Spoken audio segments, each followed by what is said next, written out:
जैसे जैसे जुड़ते जाए वैसे वैसे कमेंट करते चलना। और अब स्टार्ट करें अब। नमस्कार, स्टार्ट करते हैं अब फिर एक नए टॉपिक के साथ। वही आज फिर क्वेश्चन आएंगे। आज क्वेश्चन का लेवल थोड़ा अलग है। प्रत्येक दिन प्रत्येक स्टैंडर्ड अलग अलग होगा। ठीक है, आप लोग इसी तरह जुड़ते रहें। और जिनको ये प्रश्न चाहिए, ऐप डाउनलोड करो और ऐप पे आप लाइव देखो और आप वहां पर आनंद लीजिए।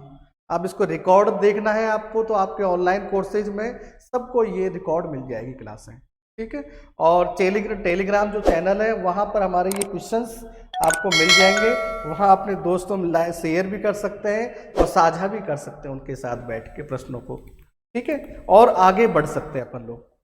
प्रेम कुमार शब्द की बात नहीं है, गांव में नेटवर्क नहीं रहता, पता नहीं चलता। रामनिवास नमस्कार। प्रेम कुमार सही कह रहे हो भाई, गुड इवनिंग भैया। मैंने कहा ना सही रहे बात है, कभी नेटवर्क आए कभी नहीं आए। चलिए स्टार्ट करें। पहला सवाल अब आपके सामने। अब आप कमेंट कर दीजिए भाई, क्लास चालू हो चुकी है। ग्रुप पर भी कमेंट कर दीजिए, क्लास स्टार्ट हो चुकी है। साधना गुड इवनिंग। ठीक है, तो पहला प्रश्न आपके सामने है। हाँ, प्रश्न नंबर पहला, 1:50,000 मापक पर बने भारतीय स्थलाकृतिक मानचित्रों में समुच्च रेखाओं का क्या अंतराल होता है? समुच्च रेखाओं का क्या अंतराल होता है? जय माता की।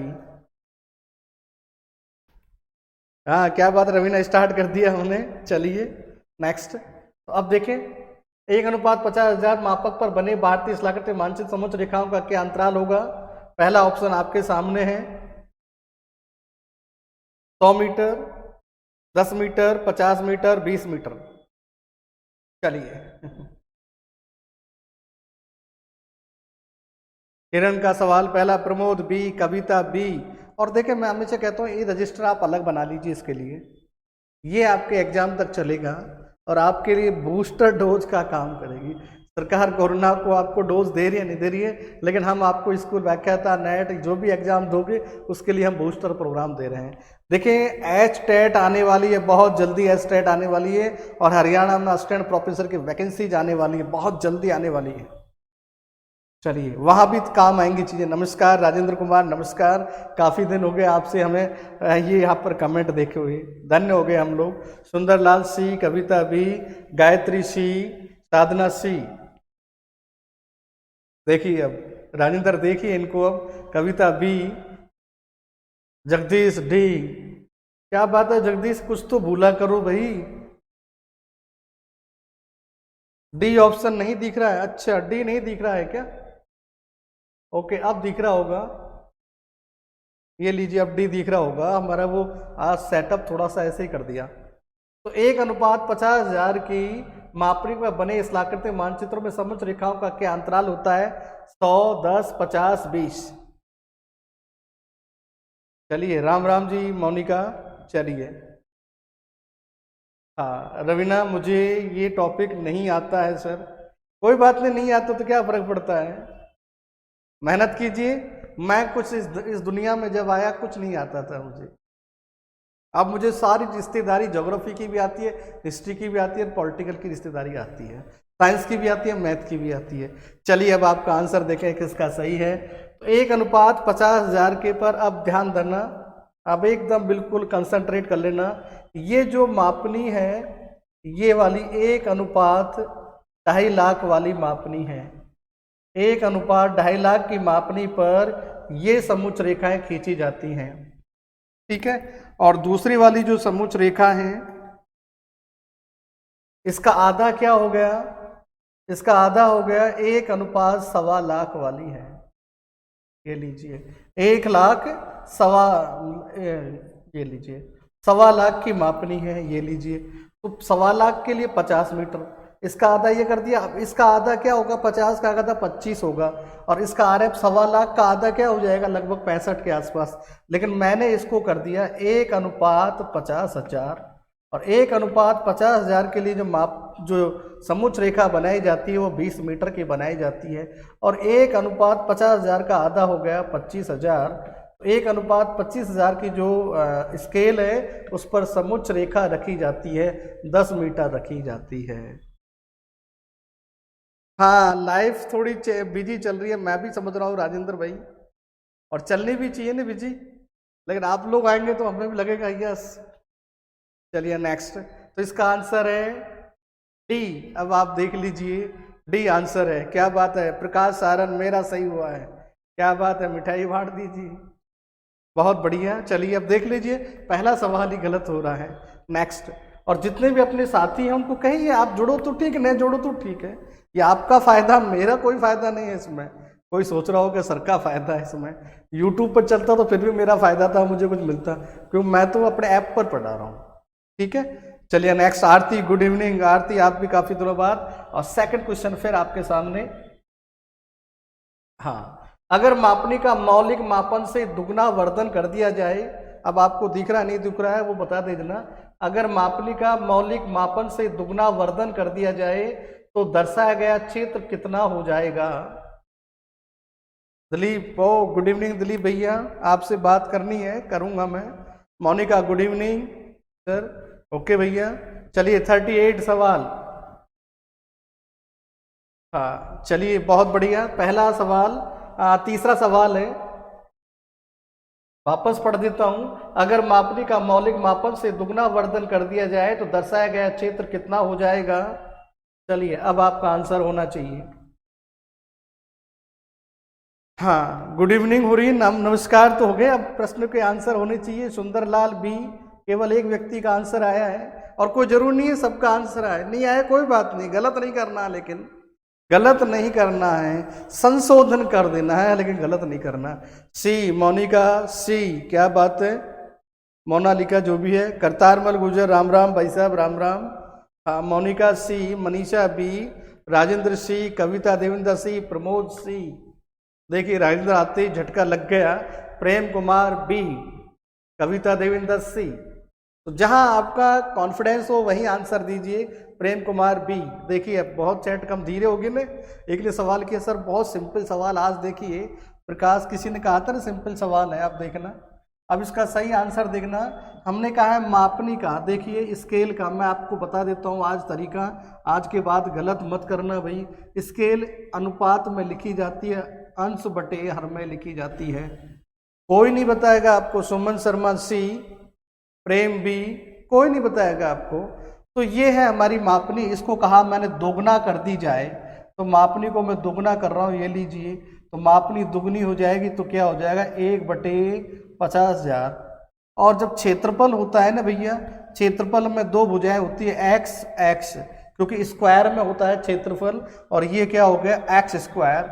जब मापनी दुगनी कर रहे हैं, ठीक है, तो क्षेत्रफल उसका क्या हो जाएगा, छोटा हो जाएगा, और कितना होगा, ये वर्ग में है तो उसका चौथाई हो जाएगा। तो दुगना कर रहे हैं तो 2 का वर्ग क्या हुआ भाई, 2 का वर्ग हो गया 4, तो क्षेत्रफल 1/4 हो जाएगा। यदि 3 गुना कर दूंगा तो क्षेत्रफल हो जाएगा मेरा 1/9, अर्थात 1/3 स्क्वायर हो जाएगा। तो इसका सही आंसर है 1/4 हो जाएगा। बच्चे इसमें या तो 4 गुना करके आएंगे, या 1/6 हो जाएगा, या 8 गुना हो जाएगा, ये करके आएंगे। इसका सही आंसर है 1/4। ये सवाल आरपीएससी हर दूसरे वर्ष पूछती है, तो इस बार ये सवाल आने की संभावना है, नेट में भी आने की संभावना है इस बार वाला। चलिए क्या बात है आरती, मेरा राइट, बहुत बढ़िया, आनंद आ गया। रवीना शेखावत गलत हो गया, कोई बात नहीं। नेक्स्ट, गलत तो होता रहने दो, कोई नहीं है। अगला सवाल, चौथा सवाल, उत्तरी और दक्षिणी ध्रुवीय प्रकाश, ये लाइन थोड़ा सा गलत हो गया। उत्तरी तथा दक्षिणी ध्रुवीय प्रकाश किस मंडल में दिखाई देते हैं? उत्तरी ध्रुवीय और दक्षिणी ध्रुवीय प्रकाश किस मंडल में दिखाई देते हैं? पहला ऑप्शन मध्य मंडल, दूसरा क्षोभ मंडल, तीसरा आयन मंडल। मध्य मंडल, क्षोभ मंडल, आयन मंडल, समताप मंडल। आप देखिए, अब मुझे नाम ही नहीं पढ़ने मारा कौन कौन आंसर दे रहे हैं। क्या बात है, सी सी सी। यदि ये सवाल गलत आ गया तो मामला गड़बड़ हो जाएगा। रवीना सी, क्या बात है। प्रदीप चौधरी सी, सुमन सी, संतोष यादव सी। अलग अलग डायरी बना लीजिए आप लोग। उमा सी, क्या बात है। रसप्रिया सी, बहुत बढ़िया। तो इसका आंसर हो गया सी। अब इसमें व्याख्या करने की तो मुझे लगे नहीं जरूरत है। तो ये आयन मंडल है, यहाँ पर इसको बोलते हैं अरोराज कहते हैं, अरोराज। ठीक है, अरोराज कहा जाता है। उस अरोराज को ही एक सुमेर ज्योति कहा जाता है और एक कुमेर ज्योति कहा जाता है। अब ये क्यों बनती है, कैसे बनती है, इसके लिए आप क्लास ज्वाइन करना। आज के बाद कभी जिंदगी में नहीं भूलोगे, क्लास ज्वाइन कर लेना। ठीक है, ऑनलाइन चल रहा है, वो आप देख लेना, आपको डिस्क्रिप्शन लिंक पर मिल जाएगी सारी चीजें। नेक्स्ट अगला प्रश्न, पांचवा प्रश्न आपके सामने। यह असर्वेक्षित समोच्च रेखाएं हैं, अब आराम से दिख रहा होगा आपको। यह असर्वेक्षित समोच्च रेखाएं हैं जो धरातल की अनुमानित ऊंचाई को प्रदर्शित करती है। हैसूर, पहाड़ी छायाकरण, स्तर वर्ण, खंडित रेखाएं। चलिए आंसर। हाँ मोनिका, अरोरा बोरेलियस, बोरेलियस होता है ना, उसको हम बोलते हैं। तो उत्तर वाले को बोरेलियस कहा जाता है और दक्षिण वाले को ऑस्ट्रेलियस कहा जाता है। तो अरोराज की बात हो रही है यहाँ पर। चलिए ए सांवर, क्या बात है, ए लिख रहे हो, प्रेम कुमार ए, रामनिवास कुमावत ए, गायत्री ए, कविता ए, सुमन ए, क्या बात है, सुमन शर्मा ए। नेक्स्ट, जो असर्वेक्षित समोच्च रेखाएं जो धरातल की अनुमानित ऊंचाई को प्रदर्शित करती है। संतोष यादव ए, उमा गुजर ए, क्या बात है। अब देख लीजिए, मोनिका अरोराज ऑस्ट्रेलिया, प्रकाश सहारन ए, सुंदरलाल डी, आरती क्वेश्चन ही समझ में नहीं आया, बहुत बढ़िया, ये हुई ना बात। इसे कहते हैं जो सही बोल गया उसका हो गया फैसला, निर्णय हो गया, और जो गलत बोल गया उसका हो गया फासला। क्या बात है आरती, पहली बार मुझे रोका आपने। यह असर्वेक्षित, क्योंकि अब आप आंसर दे दिया, अब बारी मेरी है, अभी दे लीजिए कोई आंसर। कई लोग तो हमारे बताने के बाद आंसर देते हैं। चलिए मनीषा आज जुड़ी नहीं है अभी। यह असर्वेक्षित है, यानी इसका कोई सर्वेक्षण नहीं किया गया है। और जो सर्वेक्षण नहीं किया गया है और फिर वो कह रहा है कि समोच्च रेखाएं धरातल की अनुमानित ऊंचाइयों को दिखाएं, केवल अनुमानित ऊंचाइयों की दिखाया जाए। तो हैसूर क्या होती है, सर्वेक्षित होती है। पहाड़ी छायाकरण ये भी एक मेथड्स होता है, लेकिन खंडित रेखाओं के द्वारा ढाल का पता लग जाता है, ऊंचाई का पता लग जाता है कि जितनी पास में ज्यादा होंगी खंडित रेखाएं वह भाग उतना ही ऊंचा होगा। तो खंडित रेखाएं ये हमेशा असर्वेक्षित होती है, जिसका सर्वेक्षण नहीं किया जाता, अनुमान से लगाया जाता है ये वाला भाग अनुमानित ऊंचा है, जबकि ये पूरी की पूरी साइंटिफिक मेथड से हम लोग इसको यूज करते हैं। तो इसका आंसर हो गया डी। चलिए ओके, क्या बात है। नेक्स्ट, कोई बात नहीं, अगला देखें, आप अपना देखिए। क्वेश्चन नंबर 6, किस प्रक्षेप में 90 डिग्री पूर्व और 90 डिग्री पश्चिम देशांतर रेखाओं को वृत्त के द्वारा दिखलाया जाता है?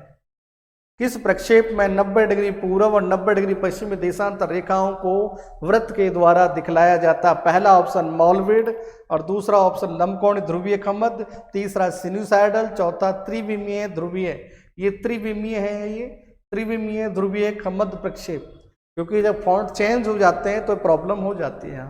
सुंदरलाल सी, प्रदीप सी, मोनिका ए, रसप्रिया सी, क्या बात है, जुड़ते चलिए और आंसर का आनंद लेते चलिए। मोनिका सी, रसप्रिया सी, भंवर सी, रवीना सी, सुरेश सैनी सी, सुरेश काफी देर बाद। हाँ, अलका प्रतिहार आप हाथ उठा रही हैं, मुझे पता लग चुका है, चलिए धन्यवाद, आप जुड़ चुके हैं। गायत्री सी, प्रेम कुमार सी, क्या बात है, हाथ उठाने से पता लगता है कौन जुड़ रहा है। ओके, चाली, कविता देविंदर सी, रविंद्र सिंह सी, बहुत बढ़िया रविंद्र भैया, कविता सी, ये लीजिए। अब आप देख लीजिए, मैंने कहा है कि देखिए दूसरे का अनुसरण नहीं करें, नकल नहीं करें। एग्जाम में यहाँ तो आपको चैट में पता लग रहा है आंसर क्या आ रहा है, किसी का तो हम दे देते हैं, हम बहुलक की पद्धति को अपनाते हुए दे देते हैं, लेकिन यहाँ बहुलक की पद्धति नहीं अपनानी है, यहाँ आपको मीडियन की पद्धति अपनानी है। स्थिति में बल्कि रहो, ना इधर जाना ना उधर जाना, केवल अपना ही आंसर आना चाहिए। तो एग्जाम में बैसाखी के सहारे नहीं चला जाता। प्रकाश सारण ए, साधना सर क्वेश्चन तो समझ में आ गया, बट ऑप्शन समझ में नहीं आए। क्या बात है, आनंद आ गया, अच्छी बात है। आप समझिए प्रश्न को, आप देखिए, कई सवाल करते हैं लोग, साहब ये मेरा पोर्शन वीक है, तो ये हो सकता है कोई सी पोर्शन वीक हो, लेकिन कई बार जब नौकरी लग जाती है फिर कहते हैं कि सर ये पोर्शन वास्तव में वीक रहता है, जिंदगी भर वीक रह जाता है। लेकिन मैं कहता हूँ उसको मेहनत करेंगे तो क्लियर हो जाएगा। चलिए अब देखें, 90 डिग्री पूर्वी और 90 डिग्री पश्चिमी देशांतर रेखाओं को यहाँ पर दिखाया जाता है मॉलविड के द्वारा, एक वृत्त के द्वारा दिखाया जाता है, बाकी किसी में वृत्त के द्वारा नहीं दिखाया जाता। देखिए ये खमद्द प्रक्षेप है, तो खमद्द में तो कोई मतलब ही नहीं है, ठीक है। सिनुसाइडल ये इंटरनेशनल प्रोजेक्शन है, ये भी इंटरनेशनल प्रोजेक्शन है। लंबकोणीय ध्रुवीय खमद्द, ये दोनों खमद्द प्रक्षेप है। तो खमद्द में तो किसी प्रकार का 90 डिग्री मतलब एक दोनों बोले 90 डिग्री ईस्ट और 90 डिग्री वेस्ट को किस में दिखाया जा गया, वृत्त में दिखाया नहीं जाता, क्योंकि वहां पर देशांतर रेखा, ध्यान देना, खमद्द रेखाओं में वहां पर देशांतर रेखाएं ऐसे खींची जाती हैं। अब बताओ ये कैसे वृत्त बनाएगी, क्योंकि हमने पढ़ा ही नहीं है ना, कंसेप्ट तो कहां से आएगा, पढ़ा ही नहीं है। तो ये दोनों तो नहीं, अब आता है सिनुसाइडल और मॉलविड बचा है। सिनुसाइडल इस प्रकार की कोई बात नहीं करता, ये सवाल आता है, होता है मॉलविड का। तो सही आंसर हो गया आपका मॉलविड। चलिए ओके भाई, इसलिए गलत आंसर नहीं दे, आ रहा है तो ठीक है, नहीं आ रहा तो छोड़ चलिए मैदान को, लेकिन गलत आंसर मत दीजिए। नेक्स्ट क्वेश्चन नंबर 7वां, मौसम दर्शाने वाले मानचित्र पर, ये थोड़ा सा फॉन्ट छोटा कर दिया है इसने, मौसम दर्शाने वाले मानचित्र पर ये स्टार का नहीं, ये वाला निशान है, पर किस प्रतीक का द्योतक है? सहिम वृष्टि, ओस, फुआर, तुषार। चलिए,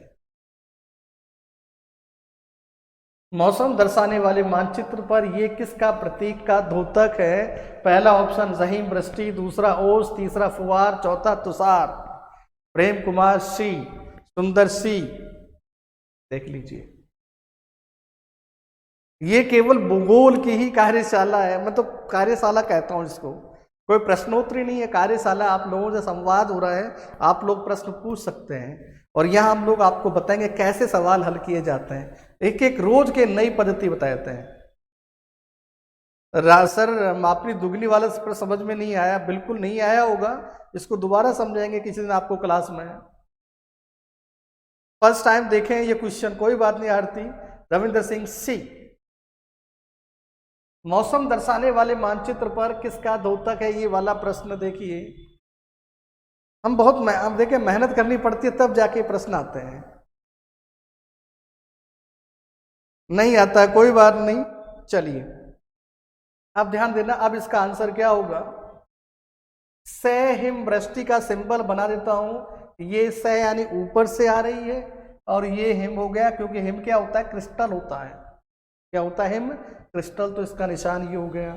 ओस क्या होती है कि ऊपर से सूर्य को हमें नहीं दिखाई देती है, यानी सूर्य को बेचारे को क्या कर लेती है? ढक लेती है, तो ये ओस का प्रतीक हो गया। इसके बाद आ गया तुषार। तुषार जब बर्फ गिरेगी तो नीचे वाला भाग कठोर हो जाएगा और वो पिचक जाता है, तो ये वाला आकृति होगी तुषार। और फुआर क्या होते हैं? पानी ऐसे बरसता रहता है, ऐसे पानी ऐसे बरसता है ना, तो इसका सिंबल, एक सिंबल होता है ऐसा, तो ये वाला जो सिंबल है ये है फुआर का, जिसका सी आंसर है, से आंसर है, वो सही है।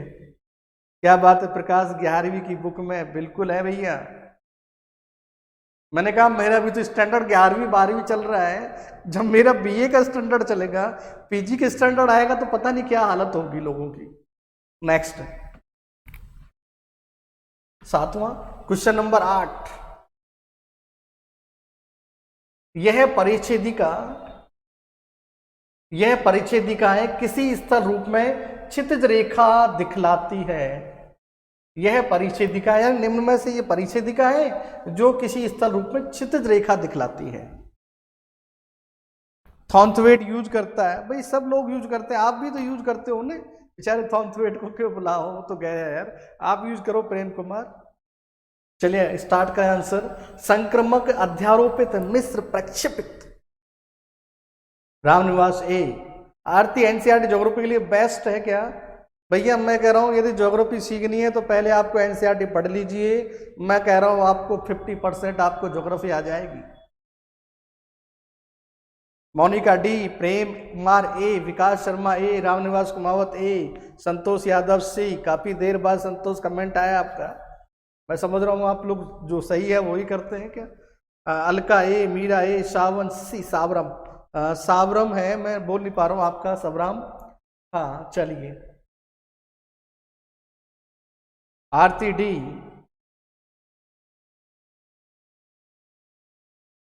चलिए और कोई नेक्स्ट, चलिए रसप्रिया डी। तो पहले तो देखिए, जो बच्चे लगातार जो सिंसियर है वो पता है कि सही का आंसर देना है। मैं देख रहा हूं जिनका सही है वही कमेंट करते हैं, अन्यथा वो कमेंट ही नहीं करते हैं, क्योंकि यही हमारी गलती सुधारनी है कि गलत तो हमें करना ही नहीं है। कोई कितना भी कहे गलत तो करना ही नहीं है। जब पढ़ते ही गलत नहीं है तो गलत करे क्यों। चलिए सही आंसर देखें। परिच्छेदिका है, पहले मैं बता देता हूं, ये वाली परिच्छेदिका साम जो सीरियल प्रोफाइल होती है, एक ये रही, दूसरी ऐसी भी हो सकती है, यानी कई प्रोफाइल को बना देना उसको कहते हैं सीरियल। एक साथ कई को अलग अलग बना देते हैं तो उसको बोलते हैं सीरियल। अध्यारोपित में क्या होता है, एक ही परिच्छेदिका में, ये पहली परिच्छेदिका, ये दूसरी परिच्छेदिका, ये तीसरी परिच्छेदिका, एक ही प्रोफाइल में 2, 3, 4 को दिखा देना उसको कहते हैं अध्यारोपित कहा जाता है। अलग अलग बना देना उसको संक्रमक कहा जाता है, इंग्लिश में से सीरियल कहा जाता है। मिश्र और प्रक्षिप्त, प्रक्षिप्त होता है प्रोजेक्टेड होता है, और प्रोजेक्टेड में क्या होता है, ये प्रक्षिप्त में यहाँ पर एक प्रोफाइल है तो नीचे वाली आधार लाइन मिटा दी जाती है, नीचे वाली आधार लाइन मिटा दी जाती है। और मिश्र जो परिच्छेदिका है उसमें केवल ऊपर की लाइन ही रखी जाती है और इसको क्षितिज रेखा कहते हैं। और ये क्षितिज रेखा पर्वतीय स्वरूप को दिखाने में काम आती है। तो इसका सही आंसर हो गया सी। आज तो क्वेश्चन ही नहीं आ रहे, कोई बात नहीं, नहीं आ रही तो सब्र कर, आ जाएंगे, अभी धैर्य रखो, घबराना नहीं है। इस महासमर में घबराना नहीं है। इस महासमर में वही विजेता है जो टिका है, वही विजेता है। देखिए इस महासमर में कर्ण, वो इस महासमर में यानी उस महासमर में कर्ण और अर्जुन 2 योद्धा थे, लेकिन विजेता अर्जुन ही हुआ। जो धर्म का साथ देता है, जो अपना न्याय, खुद का अपना डिसीजन करता है, वह विजेता होता है। और जिसने अपनी जिंदगी दूसरे के लिए दे दी, जिसका धर्म नहीं है, तो आप भी उस अधर्म के साथी बन जाओगे। तो धर्म का साथ देना है आपको, तभी हम लोग विजेता बन पाएंगे। हरियाणा, पंजाब, राजस्थान में पाए जाने वाला प्रजाति समूह है नार्डिक, निग्रोटो, मंगोल, औध, ऑस्ट्रलाइड। चलिए मोनिका डी, अनीता चौधरी, अनीता बहुत बाद, सावर, नार्डिक, मंजू पूनिया ए, भंवर प्रेम ए, सी, संतोष यादव, क्या बात है, सुरेश सैनी डी। अब मैं देख रहा हूँ आंसर सबके लोगों चेंज आ रहे हैं। अब आरती परिया प्रतिहार डी, कंचन बेसेरा डी, नीतू यादव, बहुत बढ़िया, आपका मैसेज मिल चुका है, हाथ उठ चुका है मेरा। कविता देविंदर डी ए, सिकंदर, क्या बात है सिकंदर, बहुत समय बाद डी, अनु डी, कंचन डी, अलका प्रतिहार ए, रामनिवास कुमावत डी। हरियाणा और पंजाब में कौन सी प्रजाति पाई जाती है? चलिए प्रकाश सारण डी, मीरा डी, मोनिका, मनीषा ए, नीतू, क्या बात है नीतू, मिल गए हैं, चलो डी। हाथ उठा दिया इसलिए पता लग गया आपका, नहीं मुझे पता नहीं चलता। चलिए अब देखें, मैं भारत का मानचित्र बना देता हूं।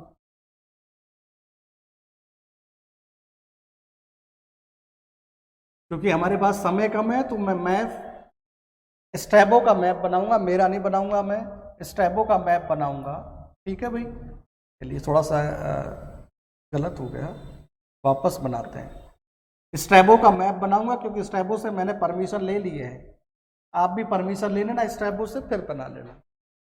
देखिए अब ये वाला जो प्रदेश है, ये वाला, इसको कहते हैं नार्डिक। ये वाला जो प्रदेश है इसको नार्डिक कहते हैं। ये वाला जो है पंजाब, हरियाणा, ये वाला है नार्डिक है। ठीक है, ये पूरा का पूरा नार्डिक है, यहाँ तक नार्डिक है। और ये वाला जो है जम्मू कश्मीर वाला जो क्षेत्र है, ये वाला जम्मू कश्मीर वाला क्षेत्र है, इसको कहते हैं पैलियो मंगोलाइड। और ये वाला जो पूर्वी क्षेत्र है इसको कहा जाता है तिब्बत मंगोलाइड। तो जम्मू कश्मीर वाला जो क्षेत्र है, जो सर जो से हम बोलते हैं ना हम लोग, वो पैलियो मंगोलाइड है और ये तिब्बत मंगोलाइड है।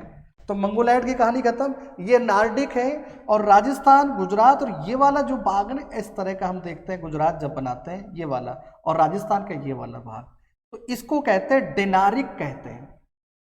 डेनारिक है ये, डेनारिक कॉस्काइड प्रजाति है। डेनारिक कॉस्काइड आप लिख लीजिए, डेनारिक कॉस्काइड प्रजाति है।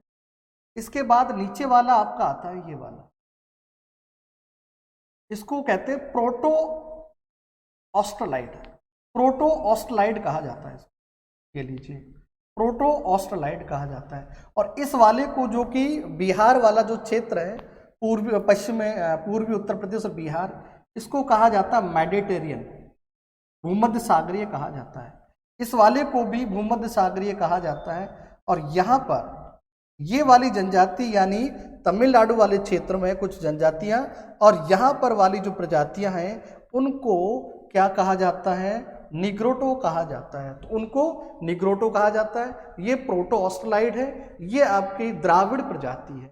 और इससे ऊपर वाली जो प्रजाति है वो आर्यन प्रजाति है, ये द्राविड़ प्रजाति है। ठीक है, तो इस प्रकार की प्रजातियां आपको याद करना, सवाल पूछा जाता है कई बार। तो ये हो गया आपका डेनारिक हो गया, ये आपका नार्डिक हो गया, ये पैलियो मंगोलाइड हो गया, ये तिब्बत मंगोलाइड हो गया, ये भूमध्य सागरीय प्योर हो गया, प्रोटो ऑस्ट्रलाइड हो गया, ये पैलियो मेडिटेरियन हो गया। मैं इसको भी कर देता हूं, ये पैलियो मेडिटेरियन हो गया, यानी पूर्व पुरानी भूमध्य सागरीय हो गई। चलो ठीक है, तो इसका सही आंसर हो गया आपका निग्रोटो ए, ये लीजिए। तो सही आंसर निग्रोटो। अपनी बुक्स में, अपने पेज में इसको बना लीजिए, या फिर अपना दोबारा इस पेज को क्या करें, जैसे ही क्लास खत्म हो दोबारा से इसको रेसेज को पढ़ लेना। नेक्स्ट चलिए, यानी काम को पीछा मत छोड़ना, पिंड मत छोड़ना, ध्यान देना। पिछली घटनाओं का परिणाम आज है और आज की घटनाओं का परिणाम आपका भविष्य तय करेगा। चलिए, कौन आ रहे हैं, बाद में बात कर लूँ। नेक्स्ट अगला प्रश्न, 10वां प्रश्न, गांधी सागर बांध किस नदी पर बनाया गया? अब आप खुश हो जाओगे। गांधी सागर बांध किस पर बनाया गया है? माही, लूनी, चंबल, बाणगंगा। मैंने कहा कुछ गुगली भी डालनी चाहिए ना, छोटे छोटे सवाल भी डालने चाहिए, जिससे कॉन्फिडेंस भी बढ़े आपका। क्या बात है, देखिए अब आप देख लीजिए, एक भी इधर उधर नहीं जा रहा, कोई विचलन ही नहीं हो रहा है इसमें, कहीं विचलन ही नहीं हो रहा है। अब मैं बोल रहा हूं, समझ रहे हैं? तो इसका सही आंसर है गांधी सागर बांध चंबल नदी पर बनाया गया है।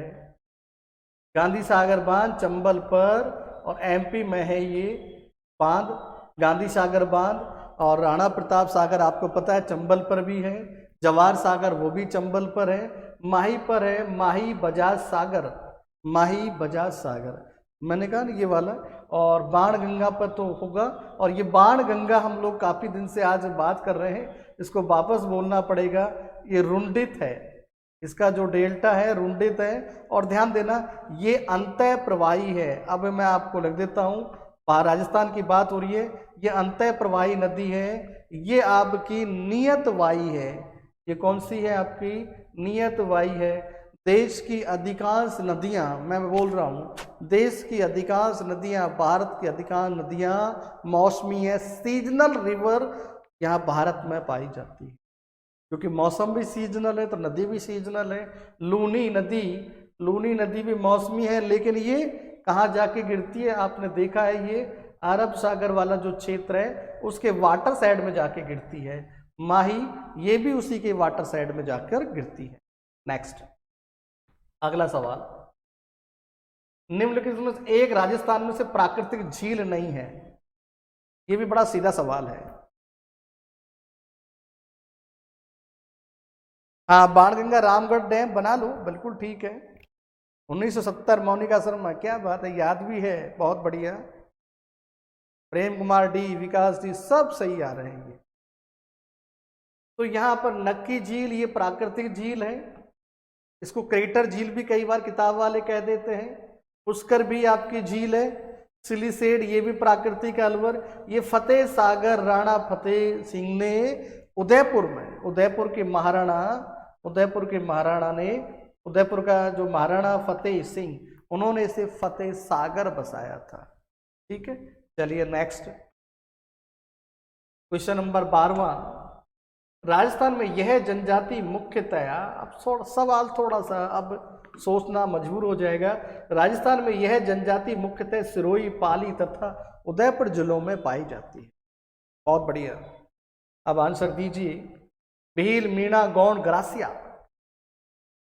मोनिका शर्मा सी, पूनम शर्मा डी, क्या बात है, अब इतनी तीव्र गति से आंसर आ रहे हैं। Manju Punia D, Raspriya D, Gayatri D, Vikas D, Sadhana D, Neetu Yadav D, Santosh, क्या बात है, सब लोगों के आंसर डी आ रहे हैं। क्या बात है, इसका मतलब राजस्थान आपका पकड़ मजबूत है भाई, बहुत बढ़िया लग रहा है मुझे। अब आपने कहा ना, मैंने कहा ना, अब देखना पहले दिन और आज के दिन में आपका एक्यूरेसी निकाल लेना, कितनी एक्यूरेसी आती है। फर्स्ट डे की एक्यूरेसी और लास्ट डे की एक्यूरेसी आप निकालना, 100 पहुंचा दूंगा सबको। एक्यूरेसी के मामले में सबको 100 पहुंचा दूंगा। और जब एक्यूरेसी 100 होगी तो नेगेटिव होगा नहीं, तो हमें कोई रोक नहीं सकता, क्योंकि नेगेटिव तो मारता है आदमी को। भील जनजाति, अब भील जनजाति में बात करता हूँ, भीलवाड़ा से स्टार्ट करता हूँ, भीलवाड़ा से स्टार्ट करता हूँ। नीचे वाले पार्ट में चले जाइए, डूंगरपुर है, चित्तौड़गढ़ है, प्रतापगढ़ है, उदयपुर वाला क्षेत्र है, ये पूरा का पूरा कौन सा आपका भील जनजाति का क्षेत्र है। मीणा जो जनजाति है, जयपुर है, दौसा है, करौली है, सवाई माधोपुर है, उदयपुर, इस क्षेत्र में मीणा जनजाति का बाहुल है। इसके बाद गौंड जनजाति, गौंड आपको पता है मध्य प्रदेश वाले भाग में गौंड जनजाति है। और ग्रासिया जनजाति आपके राजस्थान में सिरोही, पाली और उदयपुर जिले में व्याप्त है। ठीक है, तो इसका सही आंसर हो गया अनीता, डी हो गया। चलिए next question number 13। Rajasthan Bharat का मुख्य उत्पादक राज्य है, यानी निम्न में से कौन सा मुख्य उत्पादक राज्य देखता है। चलिए, हाँ मनीषा आप आ गई, चलिए मुझे पता है। हाँ, जिंक में, डोलामाइट में, कोयला में, मैग्नीज में। क्या बात है, एक का बी आया है मुझे, Meera B, Sadhana, Sikandar B, Gayatri B, Neetu B, Anita Chaudhary B, बाकी का मैं ऑप्शन नहीं बोल रहा हूं। Prem Jahangir A, Suman Sharma A, Anita Pratihar B. देख लीजिए, अब भंवर ए, अनीता ए, हमने किया क्या है और आप कर क्या रहे हैं, देखिए अब। मोनिका शर्मा बी। चलिए देखें, राजस्थान जिप्सम में अग्रणी है, जिंक जिप्सम में अग्रणी है, वोलेनाइट में अग्रणी है, जैस्पार में अग्रणी है, गार्नेट में अग्रणी है, एस्बेस्टॉस में अग्रणी है। इन चीजों में यह अग्रणी है, ये वाला इन चीजों में अग्रणी में है। मैग्नीज में कोई मतलब नहीं है, डोलामाइट है, चूना चूना चूना, डोलामाइट कहाँ है हमारे यहाँ, थोड़ा बहुत डोलामाइट है। तो इसका सही आंसर हो गया ए। तो जिंक, जास्पर, वॉलनाइट, गार्नेट, इन एस्बेस्टॉस, इसमें हम लोग अग्रणीय हैं। ये लीजिए नेक्स्ट, अगला सवाल 14। अब देखिए ये वाला सवाल आप करके देखिए एक बार।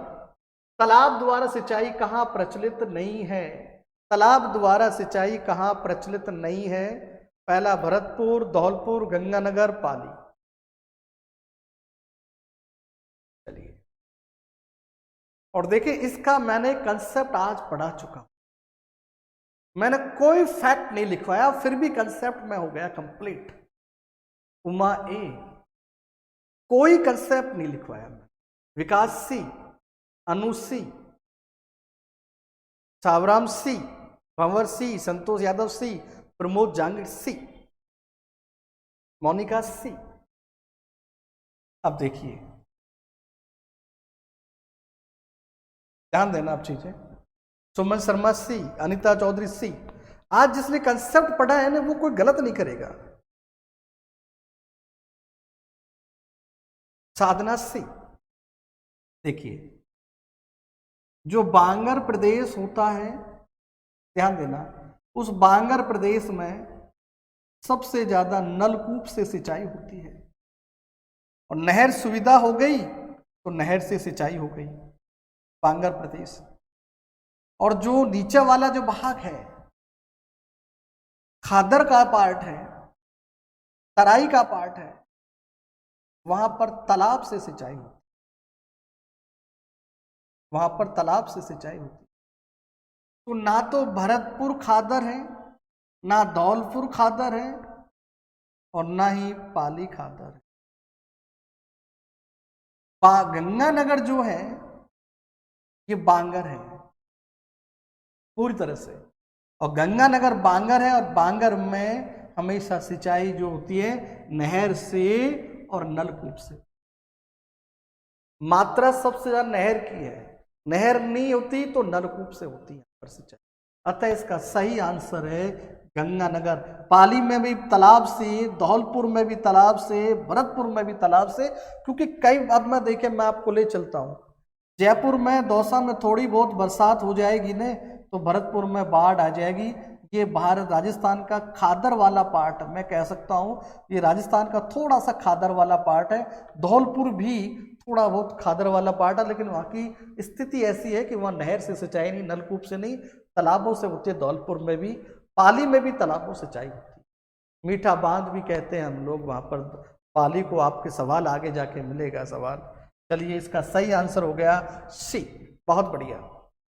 और अगला सवाल 15वां नंबर का जो सवाल, आज का सबसे सिंपल सवाल और अंतिम सवाल होगा आज का। चलिए, निम्न में से किस एक नदी अरब सागरीय प्रवाह प्रणाली की है? मैं केवल कंसेप्ट से ही फैक्ट याद करवा देता हूं। निम्न में से एक नदी अरब सागरीय प्रवाह प्रणाली है, बाणगंगा, बनास, माही, काली सिंध। चलिए बहुत बढ़िया। किसी का आंसर बी भी आ रहा है अभी। कंचन बसेरा सी, संतोष यादव सी, भंवर सी, राजकुमार सी, क्या बात है, राजकुमार, प्रकाश सी, मनीषा सी, सुंदर सी, रविंद्र सिंह सी, मनराज सी, रसप्रिया सी, क्या बात है, मोनिका, माही। तो अभी थोड़ी देर पहले हमने चर्चा किया ना। अब कई बार क्या करते हैं, हम चर्चा करते करते अगले प्रश्न का आंसर भी बता देते हैं। तो देखिए, बाणगंगा जो नदी है ये अंतः प्रवाही क्षेत्र की, अंतः प्रवाही क्षेत्र की है। किताब कुछ भी लिखे आप तो अंतः प्रवाही मान के बैठे। बनास नदी है, ये चंबल में जाती है, और चंबल जाती है यमुना में, और यमुना जाती है गंगा में, और गंगा गिरती है बंगाल की खाड़ी में, गिरती है। माही नदी ये अरब सागर में। काली सिंध नदी ये यमुना की सहायक नदी है, और यमुना गिरती है गंगा में, और गंगा गिरती है बंगाल की खाड़ी में। इस प्रकार ये आपका कंप्लीट होता है। और अब आज आकलन कर दीजिए कितना परसेंट एक्यूरेसी रही। किसी की 90% एक्यूरेसी हो तो मुझे लिखना एक बार कमेंट, किरण काफ़ी समय बाद आपका आंसर आया सी। ये लीजिए, ये इस प्रकार आपका क्या हो गया, कंप्लीट हो जाता है आज का टॉपिक्स। 15 क्वेश्चंस। अब हम कल क्वेश्चंस बढ़ाएंगे। 4 पार्ट हो चुके हैं, 5वें पार्ट का क्वेश्चन अब बढ़ जाएंगे हमारे, क्योंकि अब स्पीड हमारे पास आ चुकी है। हाँ, 20 हो जाएंगे कल हमारे पास। क्या बात है प्रमोद, क्या बात है। नहीं, एक्यूरेसी बताइए, एक्यूरेसी बताइए। फिर कल मिलेंगे नए टॉपिक से। नमस्कार, आप खुश रहें और स्वस्थ रहें, और इसी प्रकार हम लोग आगे बढ़ें। और ये कारवां ऐसा लगना चाहिए पूरी राजस्थान में पता लग जाना चाहिए हम लोग पढ़ रहे हैं। अब हम लोग पढ़ रहे हैं, अब हमारी रफ्तार के सामने कौन टिकता है देख। चलिए, ओके।